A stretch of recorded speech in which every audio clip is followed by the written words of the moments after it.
My goodness, there's a fire there at Brad Jones Racing. Nick's Percat's car is actually still on fire. This week's Repco Rewind takes us all the way back to 2019 and Nick Percat. Right here, pit stop late in the race, and the car catches fire. Just run us through, at what point did you realise that the back half of the car was on fire? Wasn't that early. Yeah, so for me, sitting in the car, I found it a little bit weird that all the crew had actually spaced away from the car a little bit, given it a bit of margin, and then as soon as it hit the ground and I gave it any throttle percentage, the exhaust obviously lit the fuel on fire, and I just saw the big burst of flames, and I thought, I'm out of here. I don't know what kind of fire this is, and I wanted to get it away from the crew and the team. It is the feed line. Actually, the feed line has come off the nozzle. Oh my goodness me, that's a ridiculous amount of fuel. Never see that, do you? Now it starts because the flame come off the start, Murph. Yeah. Were you aware how much fuel was actually going into the garage when you took off? Like, you were trying to get your 110 litres in your car away from the scene? Yeah, I had absolutely no clue what had happened, but I kind of knew it wasn't going to be at my end, I guess, of the car.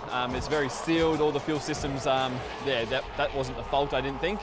And especially because the bodywork was the part that was on fire. So yeah, I drove down there and thought to myself, far out, I hope that hasn't gone into the pits, because I knew where the engineers stand, where Brad stands, the sponsors, friends, family are all in this garage watching. So yeah, it's a pretty scary moment for everyone in here. And for me, it was just about, well, being a race driver, I wanted to go back on the track.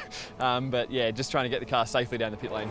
So did you actually realise as you were driving down pit lane that you were still on fire, so there was residue of fuel on the car, and then when you came to a stop up the end there, you were still literally on fire, and then other crew members from other teams up the other end of pit lane came and actually put the car out? Yeah, I knew that because I looked to my right driving down here, and Murph was going crazy pointing at the car, so I thought, okay, it's still a bit of flames, and I saw like the fuel dripping off the end plate of the wing, and I saw that was on fire.